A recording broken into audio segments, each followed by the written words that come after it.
बाबूलाल मरांडी को लेकर झारखंड में राजनीतिक सरगर्मी तेज है। एक और संकल्प यात्रा के दौरान हेमंत सोरेन सरकार पर सवाल खड़ा कर रहे हैं, तो वहीं जेएमएम ने बीजेपी पर पलटवार किया है। जेएमएम महासचिव सुप्रियो भट्टाचार्य ने प्रेस वार्ता के दौरान एक ऑडियो क्लिप सुनाकर पूछा कि आवाज किसकी है। इस ऑडियो क्लिप को 2018 में बाबूलाल मरांडी द्वारा बीजेपी के विधायकों पर प्रश्न खड़े किए जा रहे थे। इसके साथ ही ये पूछा कि जिस पैसे का जिक्र ऑडियो में है वो पैसा अब तक पहुंचा या नहीं। वहीं बीजेपी प्रदेश प्रवक्ता प्रत्युष शाहदेव ने कहा कि झामुमो प्रवक्ता को मुख्यमंत्री हेमंत सोरेन और उनके परिजनों के बदले नाम पर भी बोलना चाहिए। राज्य सरकार भ्रष्टाचार के मुद्दों पर कार्रवाई करने की मांग क्यों नहीं कर रही है? इजहार अंसारी कंपनी पर जेएमएम क्यों नहीं बोल रही है? इन सभी मामलों पर झारखंड मुक्ति मोर्चा को अपनी स्थिति स्पष्ट करनी चाहिए। सुन लीजिए आप लोग, शायद कुछ ही याद आ जाए।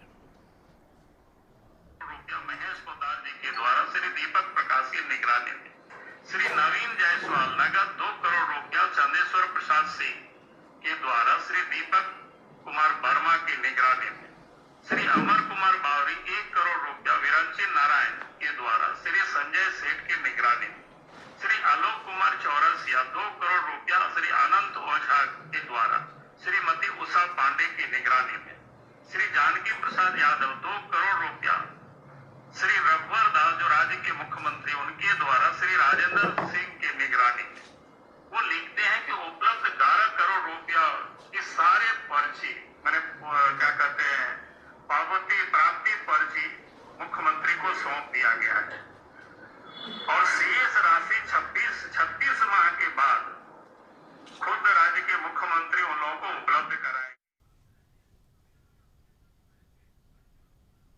ये हमको तो आज तक समझ में नहीं आता। शायद उन्होंने आप लोगों से कहा कि मैं तो कुतुब मीनार से कूद ही गया था, लेकिन भाजपा ने मुझे थाम लिया।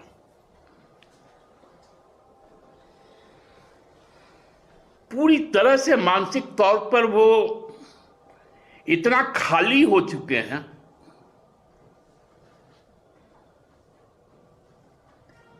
इतना उदासीन हो चुके हैं कि अब अनर्गल बात पर आ गए।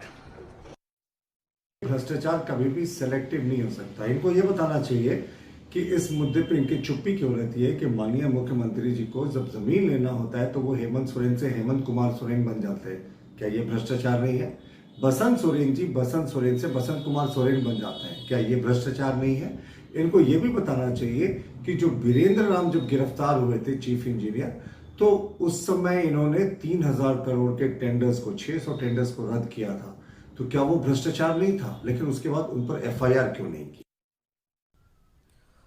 और संवाददाता रुचि शर्मा इस खबर पर अधिक जानकारी देने के लिए लाइव जुड़ी हुई है। रुचि, बाबूलाल मरांडी को लेकर झारखंड में राजनीति लगातार बढ़ती जा रही है और सियासी बयानबाजी भी देखी जा रही है। बात करें हम सुप्रियो भट्टाचार्य जो कि जेएमएम के महासचिव है, प्रेस वार्ता में उन्होंने एक ऑडियो क्लिप सुनाया जो बाबूलाल मरांडी का बताया जा रहा है। जानना चाहेंगे आवाज किसकी है और कुछ पैसे की बात कही जा रही है। इस पूरे मामले पर, इस पूरे प्रकरण पर बीजेपी की तरफ से क्या प्रतिक्रिया देखने को मिल रही है? क्या बाबूलाल मरांडी ने इस पूरे मामले पर कुछ स्पष्ट किया है? बिल्कुल, देखिए बाबूलाल मरांडी का जो ऑडियो क्लिप जारी किया गया राकेश, ये ऑडियो क्लिप जो है वो साल 2018 का था, यानी कि जब वो झारखंड विकास मोर्चा में थे और झारखंड विकास मोर्चा से एक विधायक जो हैं वो जाकर के बीजेपी यानी कि भाजपा में शामिल हो गए थे। उस समय उन्होंने रघुवर सरकार पर यह आरोप लगाया था कि पैसे का लेन देन करके यानी कि पैसे दे करके और विधायकों को जो है अपनी तरफ किया गया है। तो ऐसे में वही ऑडियो क्लिप, चूंकि देखिए बाबूलाल मरांडी संकल्प यात्रा पर इन दिनों है और जहां भी ये संकल्प यात्रा के लिए जा रहे हैं, जिस विधानसभा क्षेत्र में जा रहे हैं, जहां वो जनता को संबोधित कर रहे हैं, वहां मुख्यमंत्री हेमंत सोरेन पर हावी होते हुए दिख रहे हैं, महागठबंधन सरकार पर हावी होते हुए दिख रहे हैं।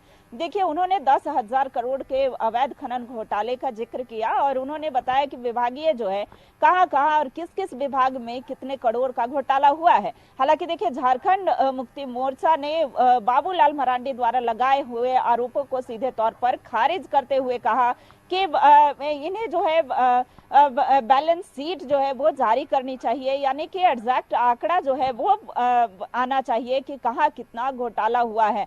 तो ऐसे में बाबूलाल मरांडी का जो वो ऑडियो क्लिप जो उन्होंने 2018 यानी कि जब वो झारखंड विकास मोर्चा में थे तब वो हमेशा भाजपा को लेकर के निशाने साधते थे, भाजपा पर हावी होते थे। और ठीक आज जब भाजपा में शामिल हो गए तो आज झारखंड मुक्ति मोर्चा ये पूछ रही है कि बाबूलाल मरांडी आज ये बताने का कार्य करें कि उन विधायकों को, चूंकि ये 2018 इन 5 सालों में उनके पैसे मिले या फिर नहीं मिले। तो देखिए अब जो है भाजपा की बात करें या बाबूलाल मरांडी की बात करें, ये कहा जा रहा है कि पहले हेमंत सरकार बताएं कि जितने भी जमीन घोटाले हुए हैं या अवैध खनन हो रहे हैं, इस मामले में ये अपनी स्थिति स्पष्ट करें। जितने भ्रष्टाचार के मामले सामने आए हैं, चाहे वह वीरेंद्र राम का मामला हो या फिर कई ऐसे उदाहरण देते हुए उन्होंने कहा है कि वह जो अपने नाम से यानी कि नाम बदल करके जो जमीन की खरीदी की गई है,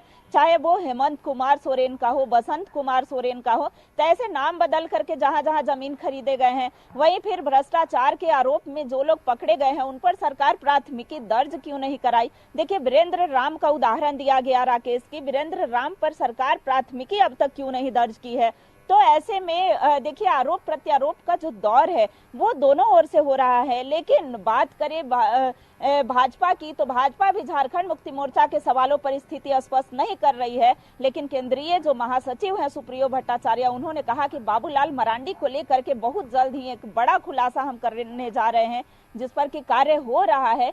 फिलहाल जो है उन्हें हम याद दिलाना चाहते हैं कि क्या वो दिन भूल गए जब ये भाजपा में शामिल नहीं थे, इन्होंने एक अलग पार्टी बनाई थी। उस दिन पानी पी पी करके उनका ये कहना था कि हम कुतुब मीनार से कूद जाएंगे, लेकिन भारतीय जनता पार्टी में शामिल नहीं होंगे। और आज अब देखना काफी दिलचस्प होगा रोची कि आने वाले दिनों में बाबूलाल मरांडी को लेकर और क्या कुछ जेएमएम के जो महासचिव हैं सुप्रियो भट्टाचार्य वो क्या कुछ खुलासा कर पाते। फिलहाल तमाम जानकारी देने के लिए बहुत बहुत शुक्रिया आपका।